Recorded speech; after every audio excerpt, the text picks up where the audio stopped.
bom dia, um feliz sábado. Que bom que estamos aqui para mais uma Escola Sabatina Distrital. Quero desejar a todos os casais de namorados um feliz Dia dos Namorados. Nós estamos aí nesse mês que é um mês tão bonito, né? Que nos fala sobre o amor. E é uma felicidade para nós podermos passar mais uma vez, mesmo nesse período de pandemia, estar junto com você aí na sua casa. Nós queremos agora convidar você para poder cantar junto conosco o hino de número 327, que fala da mensagem ao mundo.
Vamos orar? Querido e bondoso Deus, nós nos colocamos em Tuas mãos. Nós te pedimos que abençoe a cada um que está no seu lar, que está passando por problemas, por situações complicadas. Nós te rogamos que o Seu Santo Espírito esteja abençoando, esteja confortando, esteja dando o alívio necessário. E te pedimos que nos abençoe com tudo que vamos ouvir, que vamos cantar juntos, que o Senhor possa também, de uma forma especial, perdoar os nossos pecados e conduzir a nossa vida. Nos colocamos em Tuas mãos e te pedimos essas bênçãos em nome de Jesus. Amém. Dando continuidade à nossa programação, nós vamos agora passar para o vídeo da nossa carta missionária. Vamos saber um pouquinho do que está acontecendo no mundo, na missão que nos foi concedida por nosso Deus.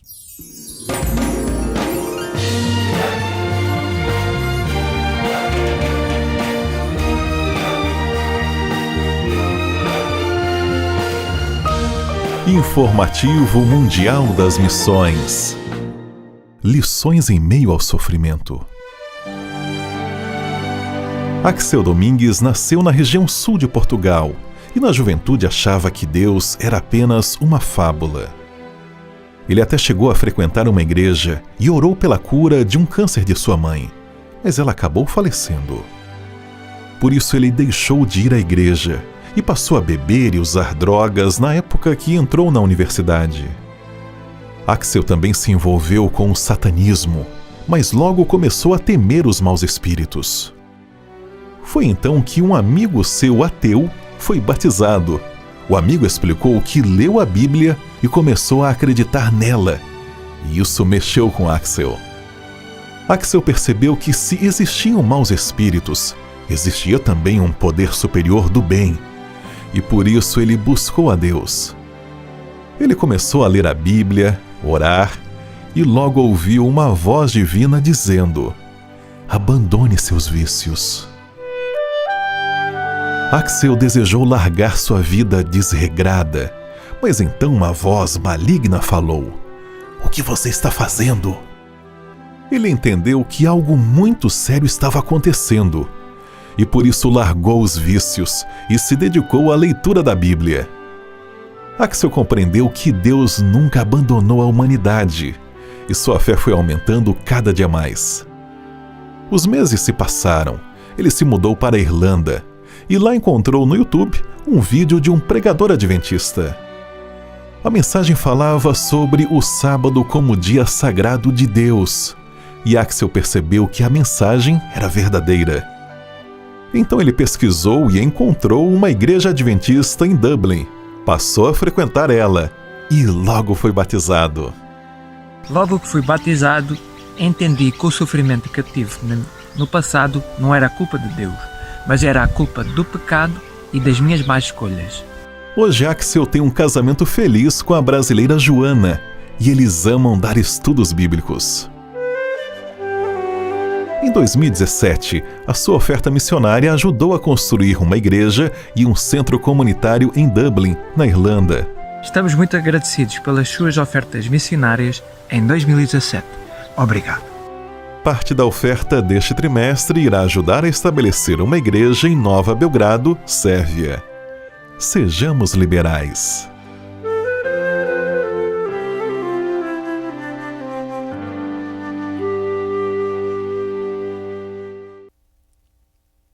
Agora nós vamos passar para o estudo da lição. Mas antes, eu gostaria de convidar você para se atentar a um detalhe bem interessante. Não perca a oportunidade de assistir todas as programações, de acompanhar tudo que vem acontecendo na nossa igreja, no nosso distrito.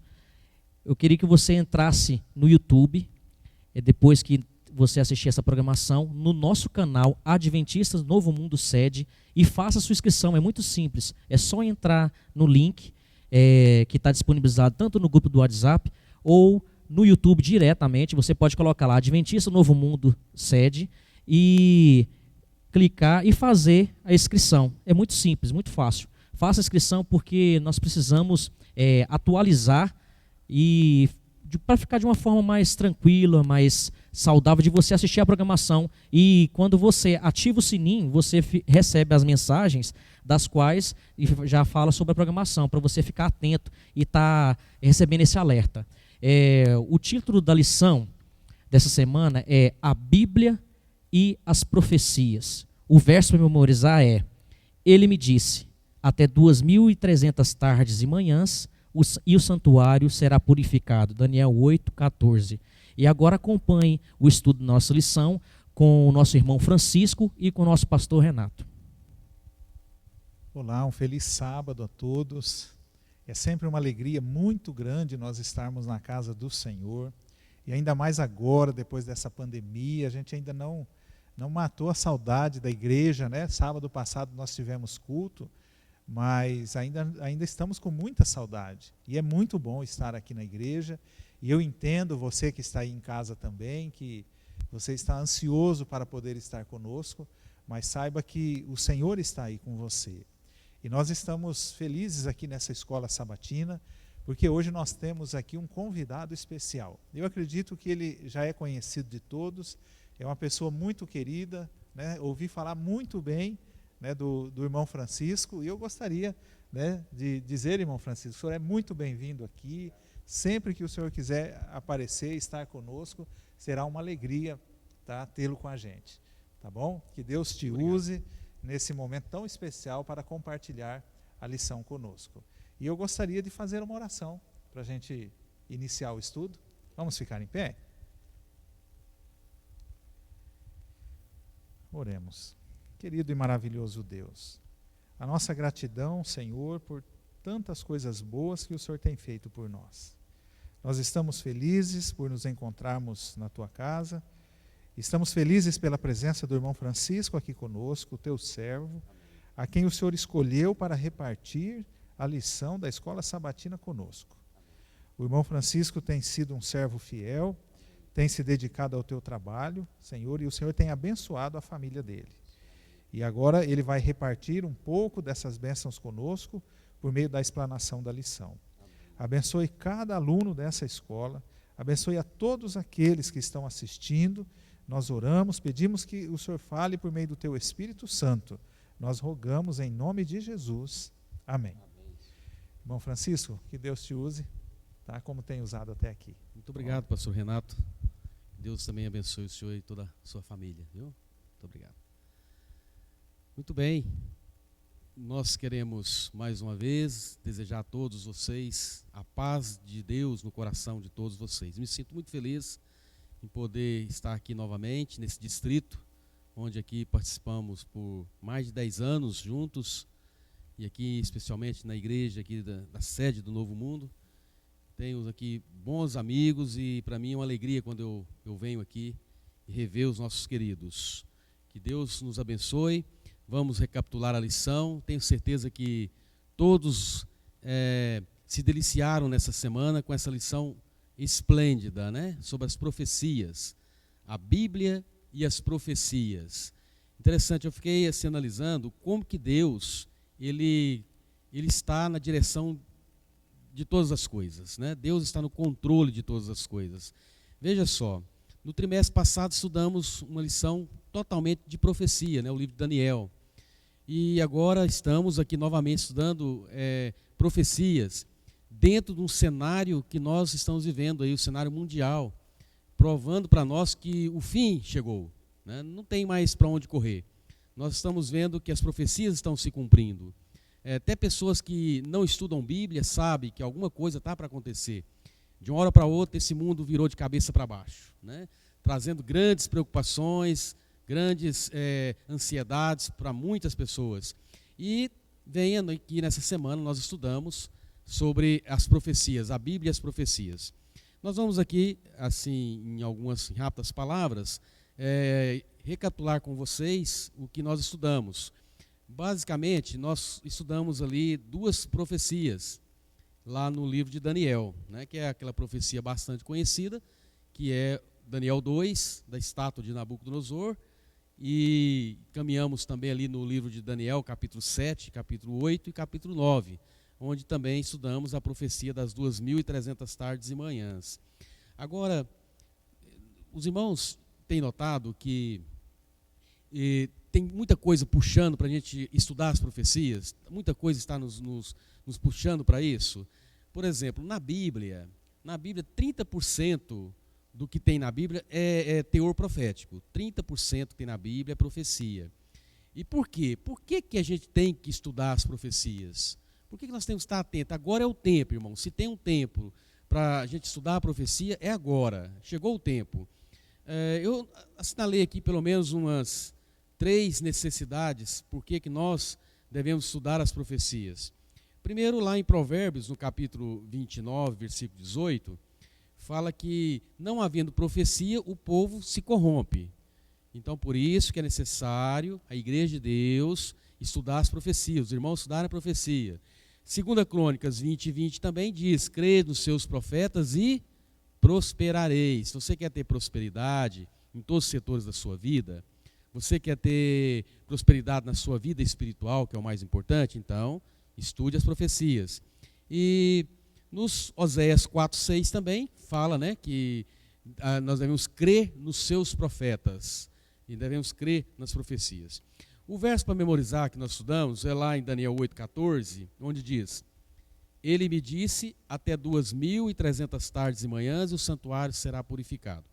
Aqui fazendo menção de uma das profecias que nós mais conhecemos e mais estudamos, uma maior profecia de tempo, né, profético, é essa de Daniel 8:14, que fala das 2.300 tardes e manhãs. Mas no finalzinho do estudo nós vamos abordar alguma coisa a mais.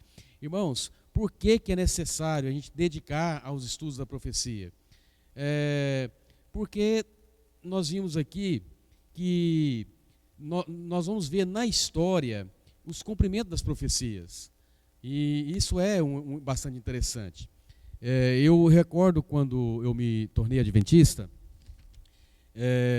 isso há 38 anos atrás, estava lá com a idade de 17 anos, e eu estava ali terminando o ensino médio na ocasião, o 2º grau, né, antigo falava, e ali no 3º ano, eu terminando o ensino médio, e eu estudei então essa profecia de Daniel 2, eu fiquei maravilhado. Quando eu pude comparar os dados proféticos ali, dando certinho então com a história, né? A história confirmando a veracidade das profecias bíblicas. Aquilo para mim foi fantástico e eu pude então me aprofundar mais nos estudos das profecias. Caminhando então pela lição, nós vimos aqui o historicismo e as profecias. Nós, adventistas do 7º dia, acreditamos então nas profecias historicistas, ou seja, em conformidade com a história. Nós vimos ali, por exemplo, Daniel 2, na estátua de Nabucodonosor, ali é uma descrição do que seria o mundo do Império Babilônico até os últimos dias, até a volta de Jesus, né? A gente viu ali os impérios sendo simbolizados naquela estátua pelos metais. A cabeça de ouro, que era a Babilônia, e depois veio a Medo e Persa, que era o peito de prata, né, os peitos da estátua e os 2 braços, simbolizando 2 reis, os Medos e Persas, rei Ciro, rei Dario. Depois nós vimos na sequência o 3º Império Mundial, ali simbolizado pelos quadris daquela estátua, que era de bronze, né, o Império Grego, a Grécia. E é uma curiosidade enorme nesse 3º Império Mundial, que lá em Daniel 7, Daniel 8, esses impérios são simbolizados por animais, já não são simbolizados por metais, como em Daniel 2, são simbolizados por animais. E o animal que simboliza o Império Grego, o 3º Império Mundial, é o leopardo com 4 cabeças e 4 asas de aves. Isso era para mostrar, irmãos, que esse império seria conquistado de uma maneira muito rápida. E foi o que a história confirmou. A história confirma que a Grécia conquistou o mundo de uma maneira muito rápida.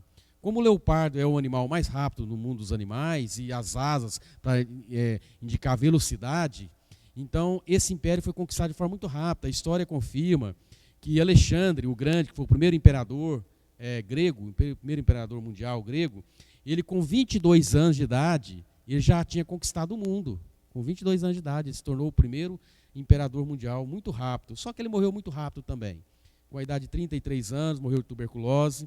E as 4 cabeças que foi vista no leopardo seriam os 4 generais de Alexandre o Grande, que tomaria conta do império. Então, assim, é fantástico a gente poder estudar isso aí e confirmando com a história as veracidades disso aí, né? E então, nós, adventistas, acreditamos nessas profecias em conformidade com a história, tá? Em conformidade com a história. Na sequência aqui da lição, irmãos, na lição de segunda-feira, por exemplo, fala o princípio do dia-ano. É interessante isso aqui. Lá em Números 33, 34, em Ezequiel 4, versículos 6 e 7, fala dessa questão do princípio de ano. Todas as vezes que nós formos estudar uma profecia na Bíblia, eu já falei que 30% da Bíblia é profecia. Então, quando a gente for estudar uma profecia na Bíblia, nós temos que fazer esse cálculo do princípio dia-ano. Por exemplo, as 2.300 tardes e manhãs, ela foi colocada num contexto profético ali, porque nós acabamos de estudar ali a Daniel 2, a estátua, acabamos de estudar ali os animais simbolizando os impérios, e aí então surge Daniel 8,14, onde o anjo fala que até 2.300 tardes e manhãs o santuário seria purificado. E então esse princípio do dia ano tem que ser colocado aí como um dia profético. E nesses livros que eu li para vocês aqui, Números e Ezequiel, lá fala que um dia na profecia significa um ano.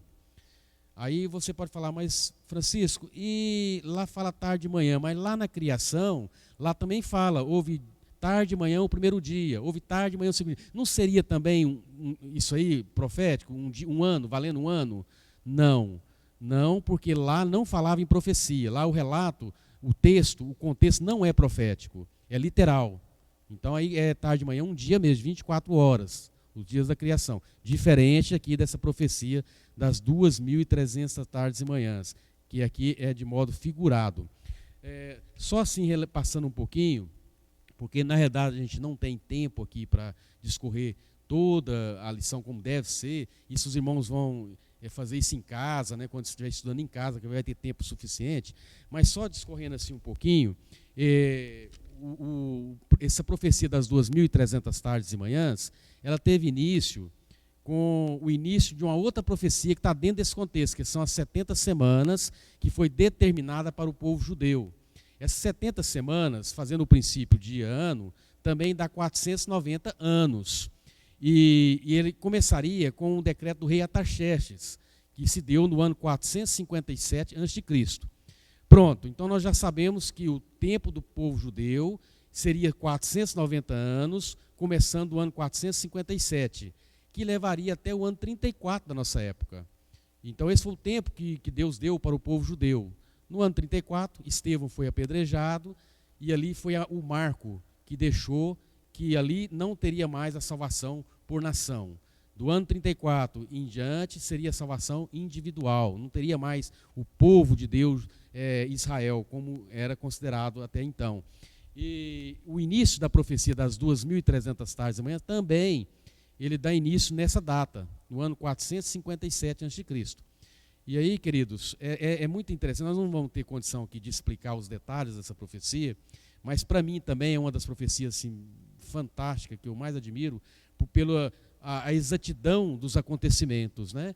Ali mostra, por exemplo, lá fala assim, uma das 70 semanas, você desmanchando as 70 semanas, fala, uma semana vai ser reconstruído o templo lá de Jerusalém, vai ser construído de Jerusalém, que foram 49 anos, né? Uma semana, 7 dias, vezes 7, 49 anos. Aí depois 62 semanas chegaria no ungido. Então levaria 484 anos para frente, dá no ano 27. Ungido, quer dizer, a unção de Jesus, o batismo de Jesus. Jesus batizou no ano 27. Aí você pode se perguntar, mas Jesus não batizou com 30 anos? Jesus batizou com 30 anos no ano 27. Jesus já estava com a idade de 3 para 4 anos, quando começou a contar o ano 1, ano 2. Por isso que ele batizou no ano 27 com 30 anos. E ele morreu com 33 anos no ano 30. Tá? Então, onde fala aqui nessa profecia, que na última semana, na metade dessa última semana, o sacrifício seria cessado. Esse sacrifício ser cessado é a morte de Cristo. Tá? Aí depois mais 3 anos e meio, que levaria até o ano 34, finalizaria as 70 semanas que foi determinada para o povo judeu. Olha, é muito gostoso estudar as profecias, irmãos. Eu faço um apelo aqui para vocês, né, para dedicar ao estudo das profecias, porque isso vai confirmar a fé de vocês vão ficar mais certos que realmente a Bíblia é verdade, é verdadeira. E então a gente vê esses detalhes aqui. Por exemplo, terça-feira, ali fala, identificando o chifre pequeno, aquele animal terrível e espantoso que a gente vê lá em Daniel 7, Daniel 8, que fala dos animais. Esse animal terrível e espantoso, que ele representa o poder romano, o Império Romano, que foi o império que mais durou, mais de 6 séculos, 600 e poucos anos durou o Império Romano, e foi um império muito duro, porque na estátua ele é simbolizado pelo ferro, quer dizer, um metal duro. E pelos animais, ele é representado pelo animal terrível e espantoso, com 10 chifres. Tá? Esses 10 chifres, que são os mesmos 10 dedos da estátua, são 10 tribos bárbaras que se uniram por ocasião que o Império Romano foi desfacelado. O Império Romano, irmãos, ele começou no ano 168 a.C. e ele foi até o ano 476 depois de Cristo. No ano 476, ele foi desfacelado. o império, as 10 tribos bárbaras se uniram, invadiram Roma e dominou o mundo. O mundo passou agora ao comando dessas 10 tribos. Agora uma curiosidade interessante, irmãos, a gente estudando essas profecias. Nessa ocasião, estava surgindo no cenário religioso mundial o poder de uma segunda besta do Apocalipse. Apocalipse 13, 17 e 18 fala dessas duas bestas. Uma besta é aquela que saiu da terra. Essa besta saiu da terra, ela simboliza a Roma imperial, ok? Que hoje é simbolizado pelos Estados Unidos, na profecia. E estava surgindo agora a segunda besta que saía da água. Essa besta que saiu da água, ela simboliza a Roma papal. E foi no ano 476, quando o Império Romano foi desfacelado, a primeira besta dando autoridade à segunda besta, uma autoridade fenomenal. Daí em diante, os papas teriam autoridade para mandar e desmandar, fazer o que quiserem. E por isso, irmãos queridos, que começaram a entrar as doutrinas pagãs dentro do cristianismo. Porque já tinha mudado a guarda do sábado para o domingo, agora a Igreja Católica assume essa responsabilidade, coloca no catecismo católico guardar domingos e festas. Foram colocados a adoração de imagens dentro da igreja, que não tinha. Foi colocado adornos, enfeites, batismo de criança, enfim, ficaria aqui o dia todo falando de tantas coisas que colocaram dentro do cristianismo. E daquelas 10 tribos, lembra das 10 tribos, simbolizados os 10 dedos da estátua e os 10 chifres do animal terrível e espantoso? Daquelas 10 tribos, 3 tribos não aceitaram o domínio do Papa, que foi eles, os vândalos, os érolos e os ostrogodos. Eles não aceitaram, e olha só, por não aceitar o domínio do Papa, eles foram varridos do mapa, foram desfacelados. Por isso você vê o poder que tinha o poder papal, a segunda besta do Apocalipse. E as outras 7 tribos que aderiram, permaneceram, que é a Europa antiga, né? Os francos tornaram a França, os germanos, a Alemanha e assim por diante, Inglaterra, Portugal, Itália, enfim. Bom, daquele momento, estava então no cenário mundial religioso, nós já passamos aqui, estamos caminhando, o poder desse chifre pequeno. Esse chifre pequeno, irmãos, diz que ele teria uma devastação horizontal e vertical. E aí, no ano 538, onde acabou a última tribo, que eram os ostrogodos, e estavam desfacelados, dali começava então a autoridade fenomenal do poder papal da segunda besta, que foi um tempo, 2 tempos e metade de um tempo. Lembra dessa profecia? Daqueles 42 meses. Então, esse aí simbolizava 1260 anos de supremacia papal. Começou no ano 538, foi até o ano 1798, antecipando a lição de quarta-feira que estudamos sobre o juízo investigativo, ali o final das 2.300 tardes e manhãs. E por esse período, esse poder do chifre pequeno, que é simbolizado aqui pela Roma papal, houve uma devastação enorme, horizontal e vertical. Horizontal porque muitas pessoas foram mortas na Inquisição e que ia contra a igreja dominante, eles eram perseguidos, eram levados nas arenas, eram mortos pelos cães e muitos foram queimados em praças públicas. Então, assim, muitas atrocidades aconteceram nesse período de 1260 anos.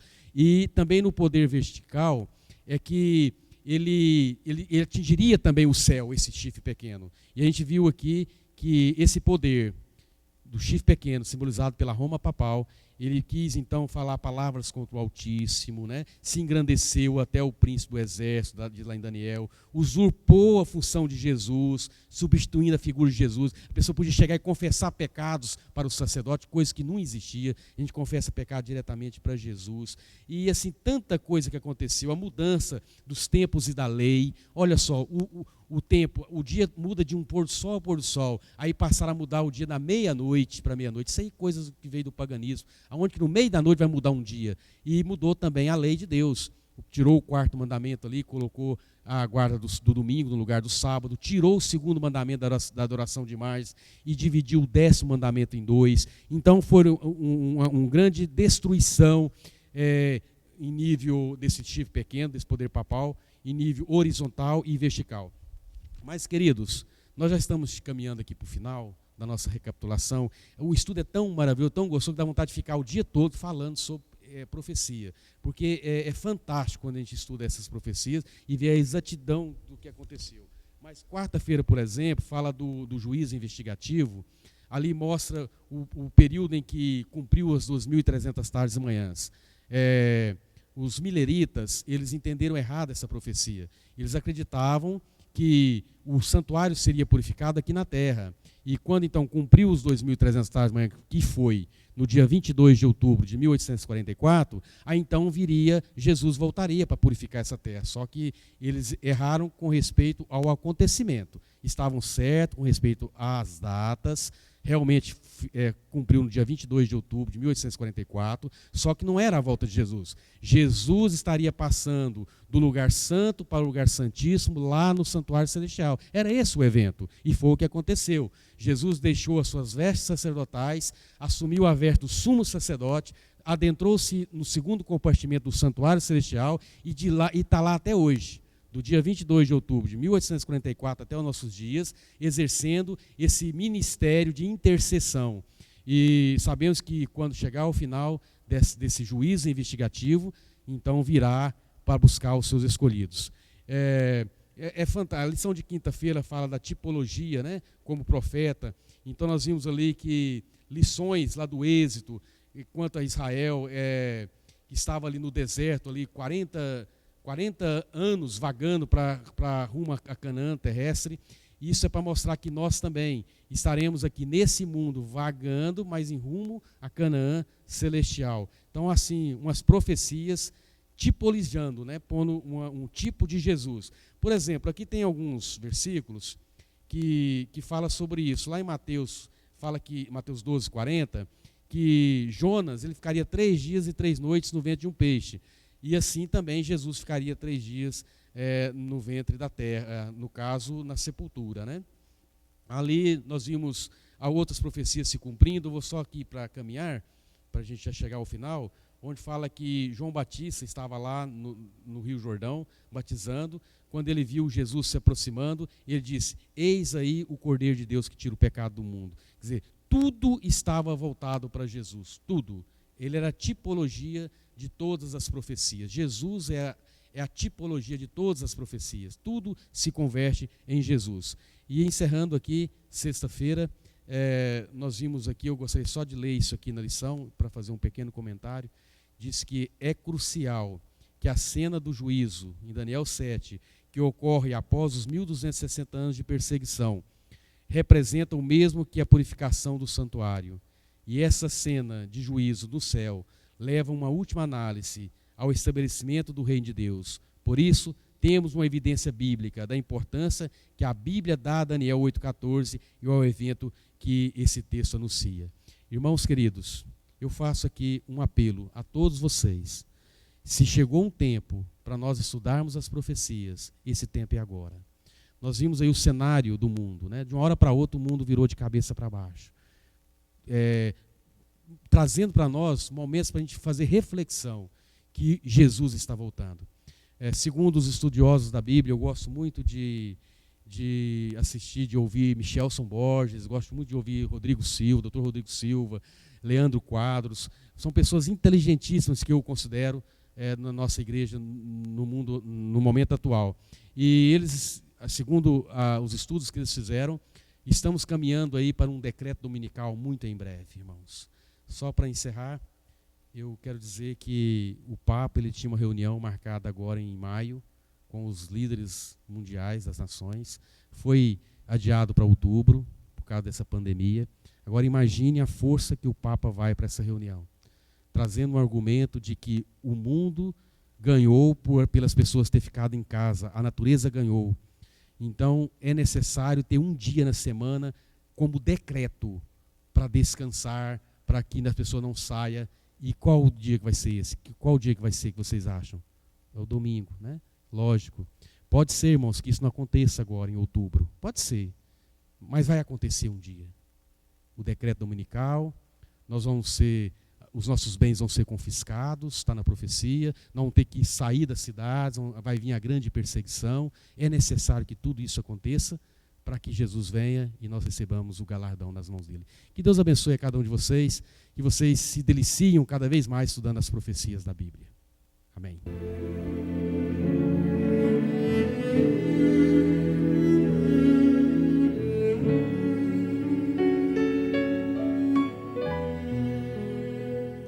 Ao meu reitor nas ruas da cidade há tanta gente em dor e aflição, mas ó, Cristo ama todas elas, sejam crianças, velhos, seja lá quem for. Seu coração está aberto a todos e seu perdão de graça quer doar. Por isso sinto que é meu dever em minha vida sempre aprender. Ser como Cristo, ser como Cristo, e assim cumprir o que eu devo fazer. Ser como Cristo,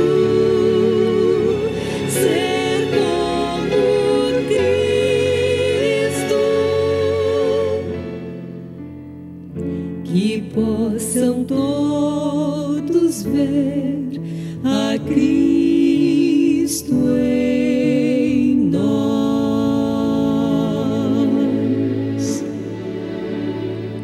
No dia em que encontrei a Cristo, o seu amor inundou o meu ser, e nova criatura me tornei.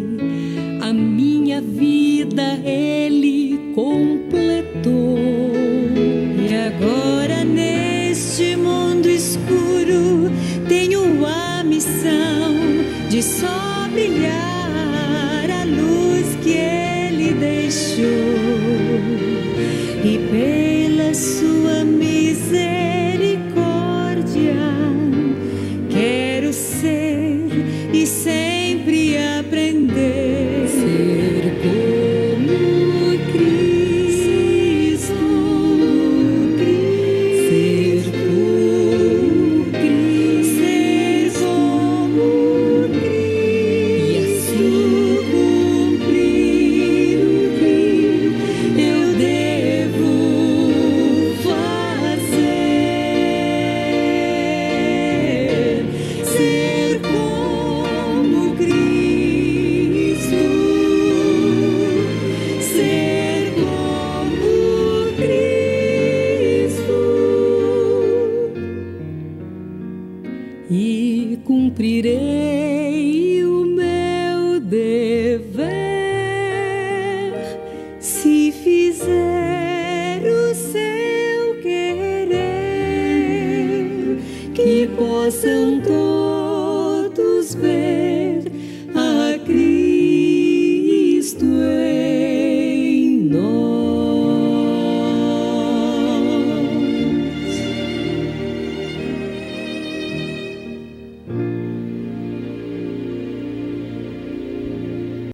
Nós vamos então agora orar.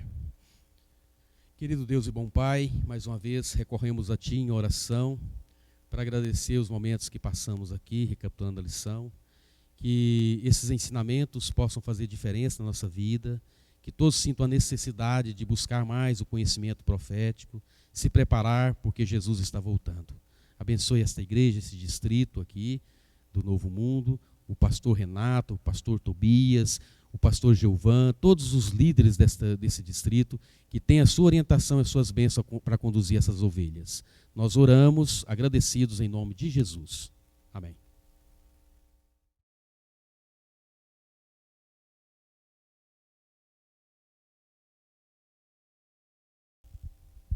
É uma grande satisfação nós nos encontrarmos aqui mais uma vez, junto com os nossos queridos irmãos dessa belíssima igreja, desse belíssimo distrito, e queremos agora desejar a todos um feliz sábado, que todos tenham a paz de Jesus no seu coração. Nós vamos iniciar o nosso culto louvando o nosso Deus, cantando o hino de número 371. 371, com muito entusiasmo cantaremos esse hino.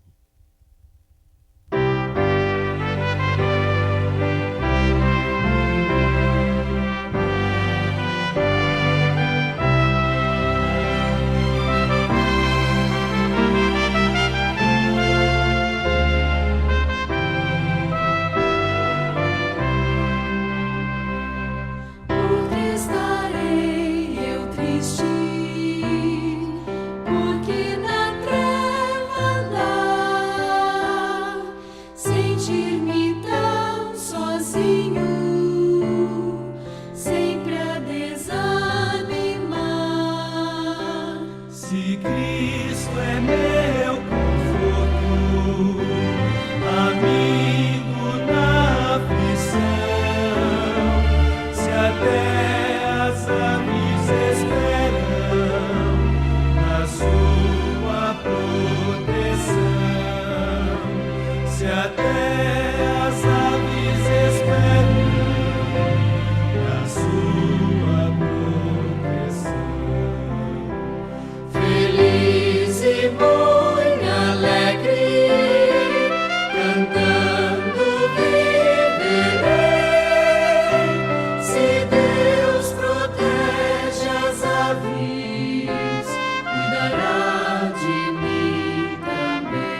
me sentir cansado em meio de aflição, ouço Jesus dizer-me ao segurar minha mão: confia em mim somente, somente em meu poder, e nas mansões eternas comigo irás viver, e nas mansões eternas comigo irás viver, feliz e muito alegre, cantando viverei, se Deus protege as aves, cuidará de mim também.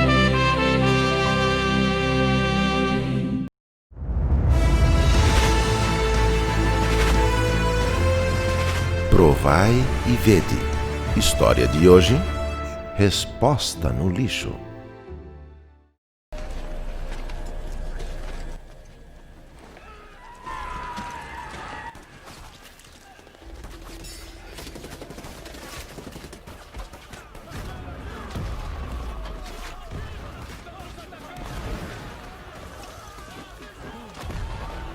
Sabia que tem mais de 2 horas que você tá vendo televisão e o tempo todo falando no celular? Eu tô aqui dando um jeito na casa, os nossos filhos estão lá no quarto brincando sozinhos. Você não pode brincar um pouco com eles?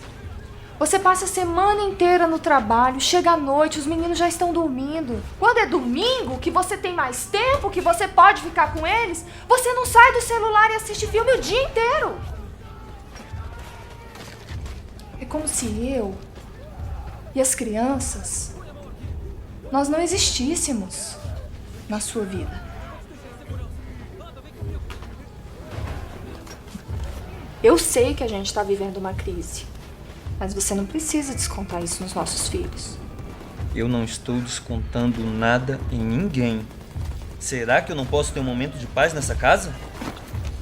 Você não acha que tudo começou a piorar quando a gente deixou de ir para a igreja? Quando a gente deixou de ter a nossa comunhão diária com Deus?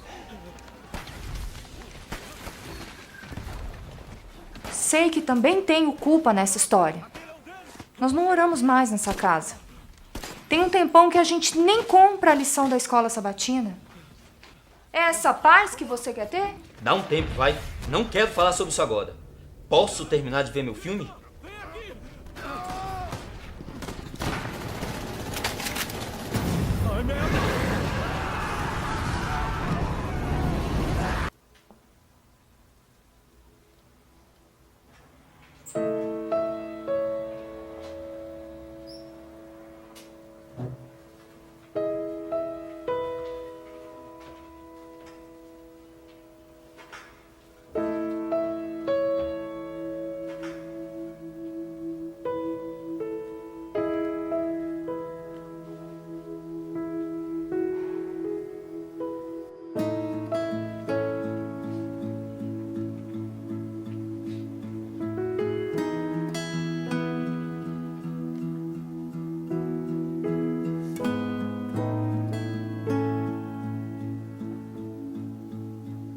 Você ainda acredita em Deus?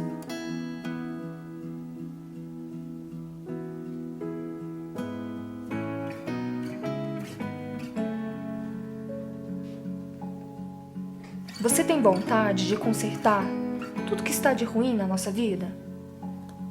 Você não acha que precisamos de Deus mais do que nunca? Deus é um Deus de misericórdia. E Ele está estendendo a sua mão neste momento para nós dois. Onde estava isso? Eu fui jogar o lixo na lixeira e encontrei uma caixa cheia de livros no corredor. Uma lição da escola sabatina? De 2007? Dá uma olhada no tema do trimestre. Na bonança ou na tempestade? Adão e Eva, o ideal planejado. Você não acha que é um sinal de Deus pra gente? O Senhor nunca lançará fora um pecador verdadeiramente arrependido. Deus é amor. Para que exista amor, deve haver alguém para amar e alguém para ser amado. Para os que amam a Deus e o põem em primeiro lugar, todas as coisas cooperam para seu bem. O vínculo da família é o mais íntimo, mais terno e sagrado de todos na Terra. Que lindo testemunho, não é mesmo? Agora eu os convido para este momento especial de adoração, através dos dízimos e ofertas. Que Deus os abençoe.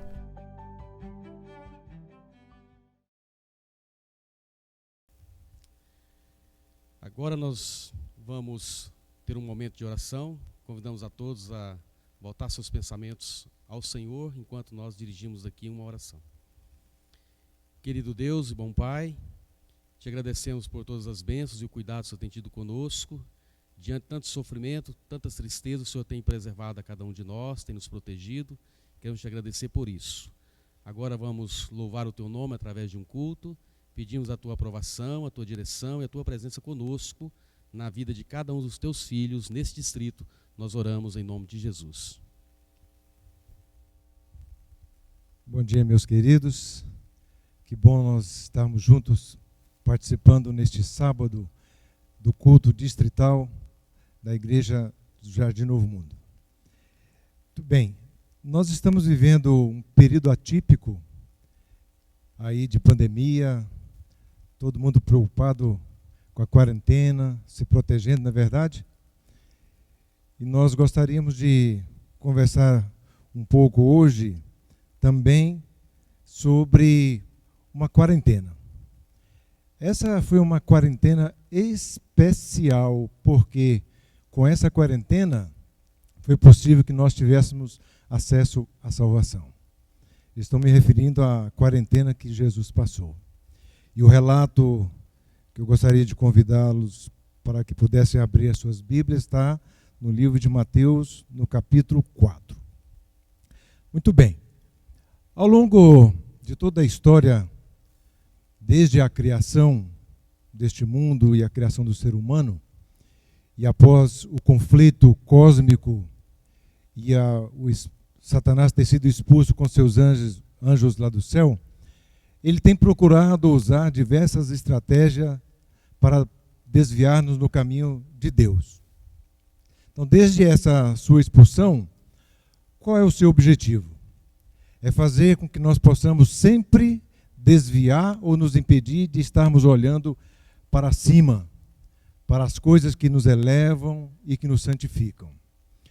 Meus queridos, Satanás ele fica contente quando nós estamos descentrados.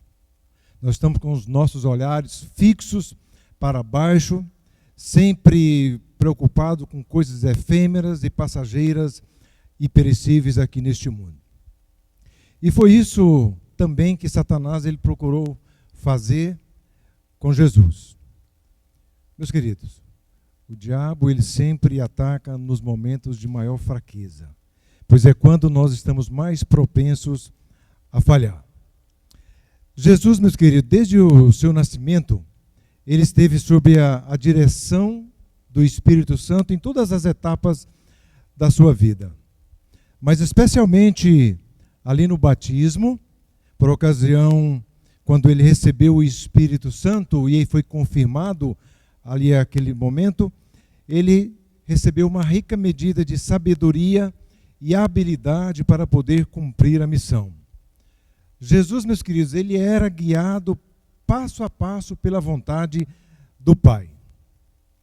Mateus diz que Jesus, ao passar por esse período da tentação, ele, aqui no capítulo 4, Mateus está dizendo que ele foi levado pelo Espírito ao deserto. Porém, se nós formos recorrer a Marcos, Marcos usa uma expressão mais forte. Diz que Jesus foi impelido para o deserto. Na verdade, meus queridos, Jesus ele se retirou para o deserto para estar a sós, para meditar com seu Pai na tarefa que estava diante dele. Ele não convidou Satanás ali, ou ele não se pôs diante da tentação voluntariamente. Ele nem de forma consciente não se colocou no terreno encantado do inimigo. Jesus, meus queridos, ele assumiu a natureza humana e com ela a possibilidade de ceder ao pecado.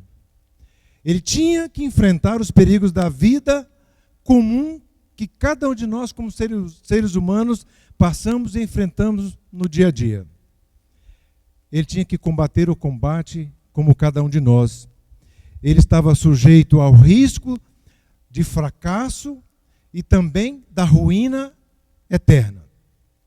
Então é neste contexto que Mateus apresenta, meus queridos, as tentações de Jesus. Deixem aberto as suas Bíblias em Mateus 4, mas gostaria de convidá-los a abrir o livro de Hebreus no capítulo 4 e o verso 15. Aqui nos confirma que Jesus foi habilitado, para poder ser tentado em todas as coisas, mas sem pecado. Porque não temos sumo sacerdote que não possa compadecer-se das nossas fraquezas, antes foi ele tentado em todas as coisas, a nossa semelhança, mas sem pecado. Muito bem, voltemos então lá para o livro de Mateus, no capítulo 4. Jesus aqui, meus queridos, se ele não pudesse ser tentado, então a sua tentação teria sido uma farsa. E segundo Ellen G. White, no livro Desejado de Todas as Nações, ele não estaria habilitado para nos socorrer. Portanto, amigos, fiquemos tranquilos. Nós temos um representante diante do Pai que pode se compadecer das nossas fraquezas. Pois Jesus sabe, por experiência própria, o que nós temos condições de suportar. E aquilo que nós não temos condições de suportar, Ele vai providenciar, Ele vai nos conceder força individual para nós sermos livrados daquilo que for necessário. 1 Coríntios, capítulo 10, o versículo 13. Muito bem. Mateus apresenta essas tentações de Jesus. E a questão aqui enfatizada é olhar para baixo.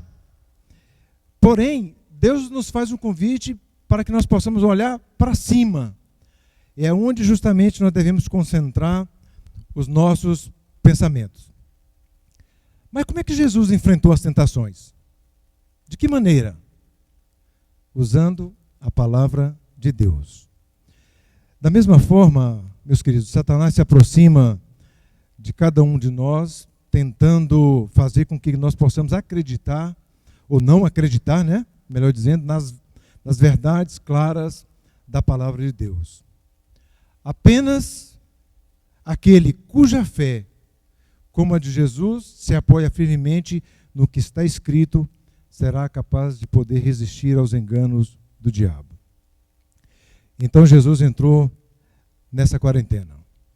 E no final dessa quarentena, o verso 1 do capítulo 4 diz que Jesus foi levado pelo Espírito ao deserto para ser tentado pelo diabo. Ou seja, Jesus, depois de jejuar 40 dias e 40 noites, o que aconteceu com ele? Teve fome. Imagine nós, né? Nós ficamos aí um jejum praticamente de um pôr do sol de uma sexta-feira e até no sábado, no horário de almoço, nós já estamos aí aflitos querendo comer alguma coisa.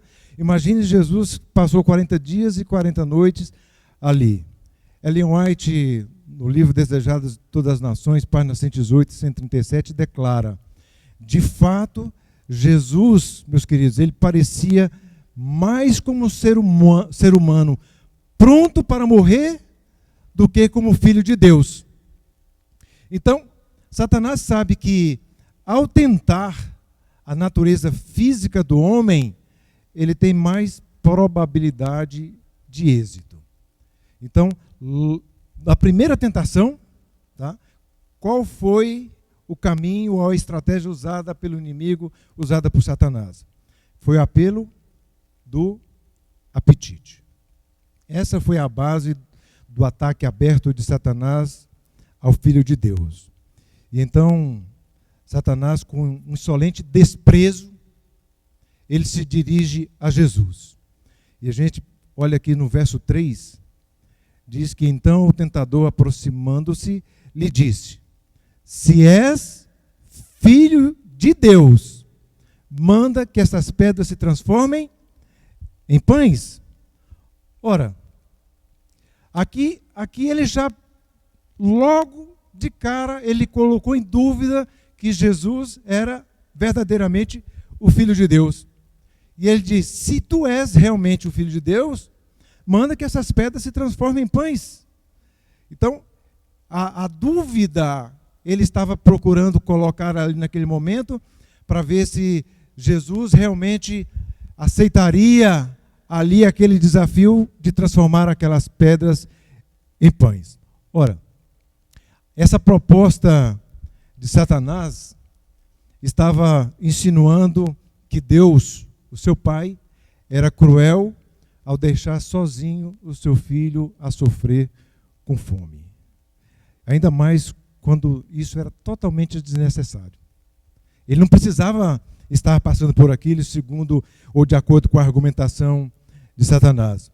O que tornou mais real essa tentação, meus queridos, foi o fato de que, como Filho de Deus, Jesus, ele poderia satisfazer a sua fome criando o alimento. E Jesus, em vários momentos, em várias ocasiões, quando as pessoas pediram para que ele provasse ser ele o verdadeiro Cristo, mediante a realização de milagres, Jesus ele se recusou a fazer milagres quando ele era desafiado. A fé de Cristo em Deus e o conhecimento da sua vontade, meus queridos, estavam fundamentados nas Escrituras. Está escrito. E essa é justamente a resposta de Jesus quando Satanás manda que ele transforme aquelas pedras em pães. Respondeu: está escrito, não só de pão viverá o homem, mas de toda palavra que procede o quê? Da boca de Deus. Então as palavras de Jesus, meus queridos, elas declararam aqui uma submissão completa e inquestionável à vontade do Pai. Ou seja, as coisas espirituais têm valor e importância superior ao próprio alimento material que estava ali tendo necessidade. Em outras palavras, Jesus, meus queridos, ele preferiu morrer fazendo a vontade de Deus do que viver contrário à vontade de Deus. Essa foi a primeira tentação. A segunda tentação, o verso 5. O que nos diz o verso 5? Então o diabo levou a cidade santa e colocou sobre o pináculo do templo. Ora, ao Jesus não responder ao desafio de Satanás, lá na primeira tentação, parecia que ele estava admitindo, ou seja, da parte de Jesus, que ele realmente não era o Filho de Deus. E agora, lá no pináculo do templo, Satanás ele disse, mais uma vez ele coloca em dúvida aqui, meus queridos, se Jesus era realmente o Filho de Deus. E ele diz, se és Filho de Deus, atira-te abaixo. Aí, Satanás usa a Escritura, porque está escrito. Mas o que ele diz que está escrito? Que aos seus anjos ordenará a teu respeito que te guardem. E ele continua, e te sustentarão nas suas mãos para não tropeçares em alguma pedra. Mas nós percebemos aqui que Satanás, meus queridos, ele omitiu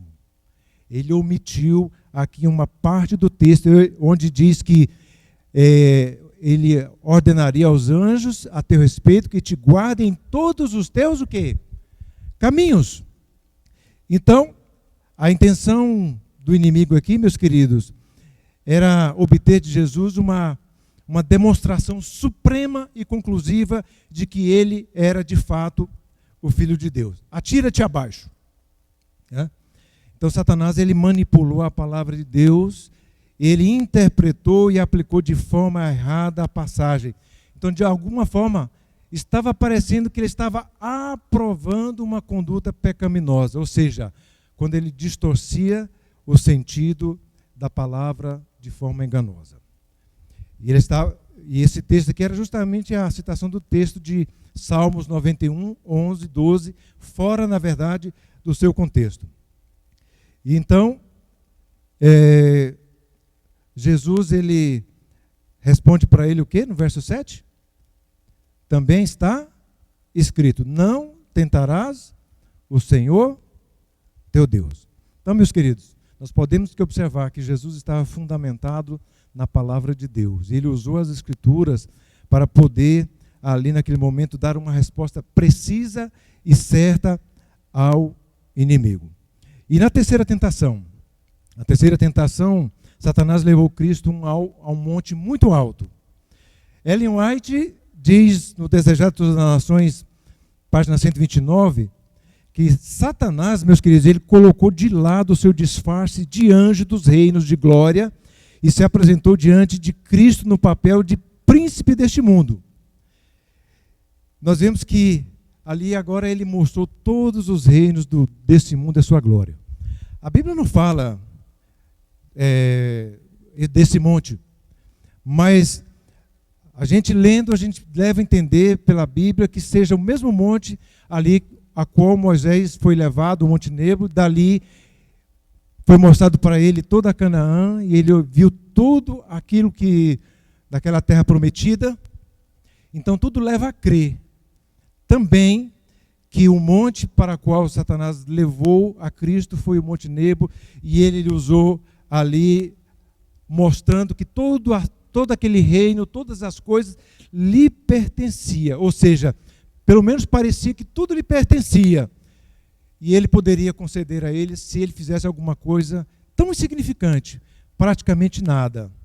E Satanás diz que tudo isso te darei, se fizeres o quê? Se prostrado me adorares. Ou seja, um preço tão pequeno, tão ínfimo, e Jesus receberia ali tudo que estava sendo oferecido por Satanás, que se dizia o legítimo proprietário de tudo. Meus queridos, nesse momento chega-se ao clímax. Satanás tirou essa sua máscara, aparecendo no seu verdadeiro papel. O príncipe deste mundo tinha ido a Cristo oferecendo satisfazer os anelos humanos. Primeiro, suprir as necessidades materiais. Segundo, oferecer o privilégio da desobediência sem consequências e obter orgulho e popularidade e poder e autoridade sobre os outros. Mas Jesus responde que está no verso 10. E então Jesus lhe ordenou: retira-te, Satanás, porque está escrito: ao teu Deus, ao Senhor teu Deus, adorarás e só a Ele darás culto. Nós vemos que com isto o diabo deixou. Meus queridos, quando se findaram as tentações, Jesus ele caiu exausto por terra, e os anjos vieram e o serviram. O diabo tinha tentado a Cristo, mas não tinha o poder de fazê-lo pecar. O mesmo acontece conosco, meus queridos. Suas mais terríveis tentações não têm o poder sobre nós, a menos que nós consintamos em pecar. Se tão somente nós submetermos a Deus, também poderemos resistir ao diabo e ele vai fugir de nós. Que Deus possa nos abençoar. E da mesma forma que Jesus passou por essa quarentena, e nós temos hoje a oportunidade de ter acesso à salvação, que nós possamos, quando tivermos em dificuldades, em problemas, nós resistirmos, porque nós temos a certeza, a convicção que Jesus vai estar ao nosso lado para nos proteger e nos livrar de todos os males. Que Deus nos abençoe neste momento. Tudo entregamos nas mãos do Senhor, toda alegria e até nossa dor. Ele pode transformar em bênçãos para nós. Tudo entregamos nas mãos do Senhor, toda aflição e também o amor. Frutos de paz Ele quer nos doar. Deus tem um jeito tão sábio de amar. Deus tudo pode, sim, pode fazer. Quer ensinar-nos a usar seu poder. Com fé podemos montanhas transpor. As nossas lutas são provas de amor.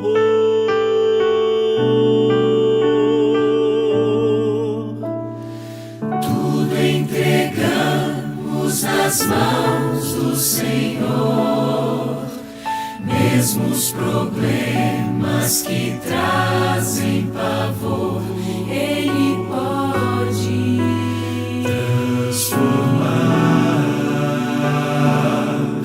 em bem.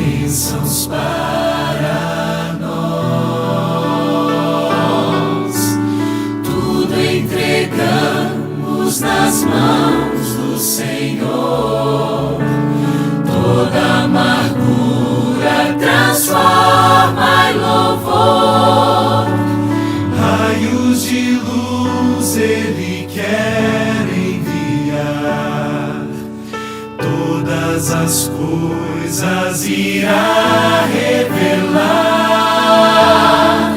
Deus tudo pode, sim, pode fazer, pode fazer. Quer ensinar-nos a usar seu poder. Com fé podemos montanhas transpor. As nossas lutas são provas de amor. Deus tudo pode, sim, pode fazer. Pode fazer. Deus tudo pode fazer. Deus tudo pode fazer. Deus tudo pode, sim, pode fazer. Pode fazer. Ensinar-nos a usar seu poder. Com fé podemos montanhas transpor. As nossas lutas são provas de amor.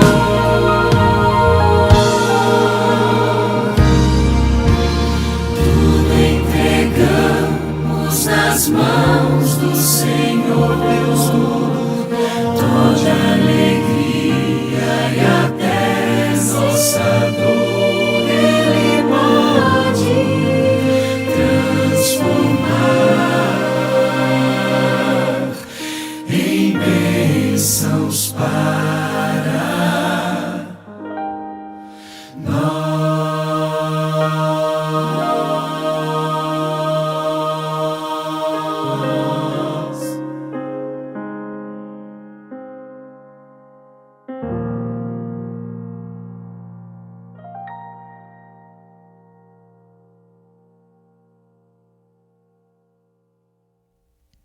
Vamos orar? Deus eterno e bom Pai, a nossa eterna gratidão porque o Senhor passou por um momento muito difícil lá nas tentações do deserto, no período de quarentena. Mas de uma forma muito especial, o Senhor usou a palavra de Deus, se fundamentou nas Escrituras e venceu o inimigo. E se o Senhor venceu, nós estamos também habilitados a vencer. E o Senhor nos suprirá com as tuas forças para realmente, se isso for necessário. Por isso, toma cada um de nós em teus braços de amor, perdoa os nossos pecados e conduza sempre as nossas vidas, hoje e sempre. Em nome do Senhor Jesus te oramos. Amém. Deus abençoe a todos e tenham um restante de sábado feliz na presença do Senhor.